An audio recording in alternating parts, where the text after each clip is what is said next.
On a tous déjà reçu ce genre de mail nous demandant de rentrer nos données personnelles d'urgence. Mais que se cache-t-il derrière? Quel est le mode d'action de ces pirates? Comment s'en protéger?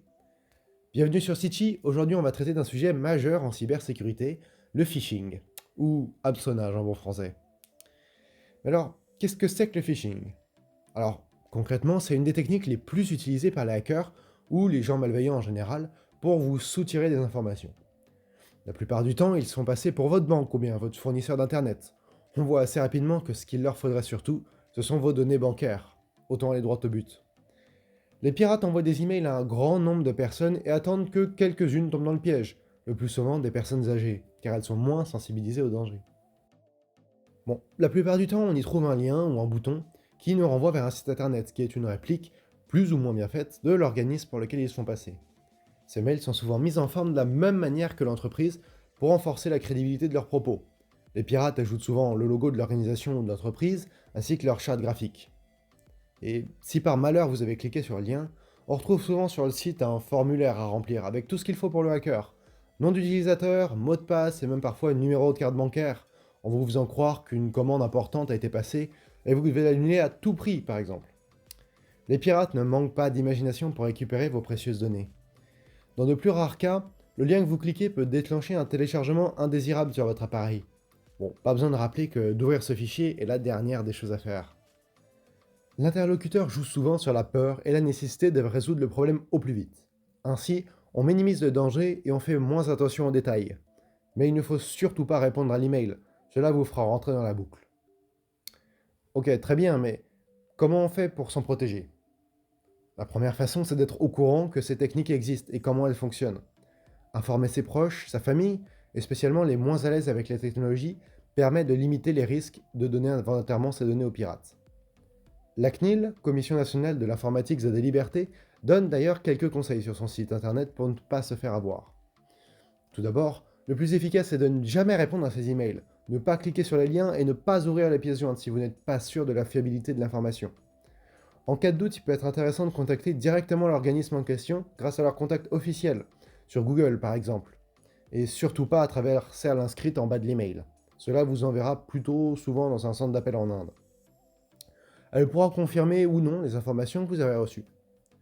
Dans tous les cas, dites-vous qu'aucune administration ou société commerciale sérieuse ne vous demandera vos données bancaires ou votre mot de passe par message électronique ou par téléphone.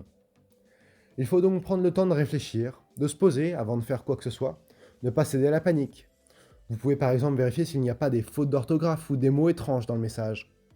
Souvent, les pirates ne sont pas forcément français et prennent le message qu'ils envoient dans une autre langue, puis le traduisent, ce qui donne des tournures bizarres ou, tout simplement, vous pouvez aussi regarder le mail de l'envoyeur. S'il est suspect, tout est réglé, vous savez que c'est info. Mais attention, les hackers peuvent aussi imiter le mail de l'envoyeur. Il ne faut donc pas se fier qu'à cela. Une autre petite astuce est de passer votre souris sur le lien de l'email, sans cliquer dessus bien sûr. Si vous êtes sur ordinateur, la véritable adresse vers laquelle le lien vous redirige apparaît tout en bas à gauche de votre navigateur. Il faut toutefois rester vigilant si le lien vous paraît officiel. Je pourrais très bien vous envoyer un lien soi-disant redirigeant vers la page apple.com, mais en fait j'ai remplacé le L par un I majuscule. Je vous emmène donc vers happy.com sans que vous vous en rendiez compte. Un autre élément trompeur peut être le petit cadenas à côté du lien, en haut du navigateur. Contrairement à ce qu'on peut penser, ce petit cadenas et le HTTPS devant le lien n'est pas du tout signe de sécurité. Un certificat SSL pour afficher ce petit cadenas est aujourd'hui très simple à obtenir. En revanche, ce qui est sûr, c'est qu'un petit site sans cadenas, soit en HTTP, n'est pas digne de confiance. Une entreprise un minimum sérieuse aura forcément un site en HTTPS. Autrement dit, vos données circuleraient vers leur serveur en clair, sans aucune protection. En bref, l'absence du cadenas est signe de danger, mais sa présence ne montre pas forcément qu'on est en sécurité. Et enfin, si je me fais avoir, qu'est-ce que je fais? La chose la plus importante à faire si vous avez envoyé vos données aux pirates, c'est de les changer. Il faut changer le mot de passe qu'on a rentré, car les hackers vont sûrement tenter de l'utiliser pour se connecter. Si vous utilisez ce même mot de passe sur plusieurs sites, changez-le partout, même si c'est embêtant. Ce mot de passe est probablement déjà dans des dictionnaires de mots de passe partagés entre les hackers. Ce n'est qu'une question de temps avant qu'il soit utilisé. D'ailleurs, si vous voulez plus d'infos sur comment avoir un mot de passe plus robuste, vous pouvez aller voir la vidéo que j'ai faite sur ce sujet. Allez, pour ne pas louper les prochaines vidéos, vous pouvez vous abonner à cette chaîne, et si vous avez aimé cette vidéo, un petit pouce bleu, ça ferait vraiment plaisir. Moi je vous dis à la prochaine sur Sitchi.